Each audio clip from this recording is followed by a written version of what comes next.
Quelle personnalité publique vous aimeriez voir entrer dans votre gouvernement et pourquoi? Alors j'ai pas mal d'idées. J'aimerais voir entrer le général Pierre de Villiers à la Défense, Teddy Riner à la Jeunesse, Leila Slimani à la Francophonie.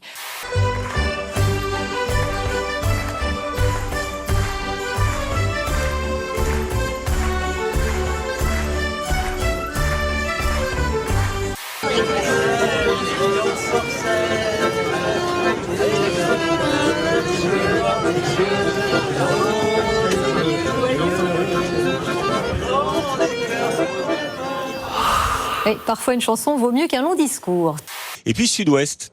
Sud-Ouest, qui est partenaire sur cette délocalisation avec nous parle de la Corse, comment éteindre le feu. Et puis vous voyez peut-être autour de moi qu'ici, ce sont les prisonniers basques qui interpellent. Quelques militants sont invités évidemment autour de moi. C'est les aléas du direct. Voilà, et la démocratie qui s'exprime. Si, il faut y aller. Ah, pardon, on vous a dit qu'il fallait pas y aller. Si, vous allez chanter. On attend que vous chantiez avec vous. On est en direct. On est en direct et il y a eu un bug de direct. Vous avez vu comment il lui donne des ordres à la chanson. Vous allez chanter. Non, mais je sais. Allez, va faire un pas dièse. Allez, ça va, oh, le respect. Oh, elle est invitée, ok, Léa. C'est pas Yannick Jadot, hein. Quand votre père rentre un jour chez lui et qu'il y a effectivement Mireille d'Arc et aussi dans le salon, le président de la République, Valéry Giscard d'Estaing. Qu'est-ce qui se passe? Eh ben, il rentre, il le voit, et il lui dit, monsieur, je vous prierai de sortir. Je ne reçois chez moi que les gens que j'invite. Giscard s'est levé, il a remis la mèche, et il est sorti. Il est sorti. Pour moi, le mental peut être un formidable allié de la spiritualité. J'aimerais même plus loin, ne pas l'utiliser. Ça nous fait perdre tout discernement, ça nous rend nunuches, ça nous rend manipulables. C'est ça. Je viens de comprendre. La révélation. Le mental est important. Au menu ce soir, une bouillabaisse. Non, ce sont des petits paquets. Oui.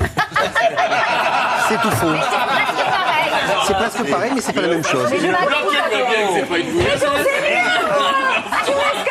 Ça fait longtemps que vous n'auriez pas mangé des bouillabaisse. Voilà. C'est une escalope milanaise. Alors pourquoi me dit-on, Pascal? Vous m'avez pas dit tout à l'heure que c'était une bouillabaisse? Absolument pas. On vous a proposé Clara Morgan, Danse avec les stars. Je l'ai fait. Mais oui, elle l'a fait, C'est Clara. pas vrai. Bien sûr. Oh, la honte. Au contraire, on assume. J'assume parce que je ne regarde que France 2. Oui, c'est bien. Voilà des émissions qui sont sur une autre chaîne et qui ne nous intéressent pas. Et c'était des gros salaires à TF1, les animateurs? D'après toi? Bah oui. Oui, mais c'est quoi? Il est gêné, il se touche tellement les boutons de manchette, t'as remarqué? Non, mais lui, il était pas salarié de TF1. Tellement pas gêné. Quand un Jean-Pierre Pernaut faisait combien ça coûte, c'était entre 25 000 et 30 000 euros. Le prime, en tant qu'animateur. Le plus prime. son salaire de présentateur du 13h. Attends, donc ça va être le prime, c'était une hebdo? d'édition de son journal. Oui, non, je parle du salaire en tant qu'animateur. Donc combien ça coûte et touché? Donc c'était une hebdo, ça fait 120 000 euros par mois. On est dans le confort plus. La thalasso, une bête qui est calme, elle s'élève facilement. Et la viande sera d'autant meilleure parce qu'elle sera tendre, parce que l'animal n'est pas nerveux. Si au Japon, les animaux sont massés avec de la bière, la version française est nourrie avec des chips. Ça, c'est le plus gros paquet de chips de France. Je crois. En tout cas, c'est balèze. J'adorais la phrase de Foucault un jour qui va faire ce qu'on appelle nous un ménage, c'est-à-dire animer dans une ville un événement, et on lui dit c'est combien? Et je crois qu'il répond, peu importe le montant, je peux me tromper, mais il répond à 20 000 euros. Et le maire de la ville lui dit 20 000 euros pour 2 heures. Il dit non, pour 20 ans de carrière. C'est ça, c'est exactement ça aussi. ça. Voilà, c'est un peu ça aussi. Pendant très très longtemps, on pensait qu'il fallait s'occuper de soi pour accroître sa confiance en soi. Et en fait, toutes les études qu'on a depuis quelques années sur l'altruisme, le fait de proposer son aide aux autres, montrent que aider les autres, ça nous fait du bien émotionnellement et ça améliore l'image qu'on a de soi. C'est-à-dire qu'en aidant les autres, on se rapproche d'une vérité profonde de l'être humain. L'humain, c'est un animal social.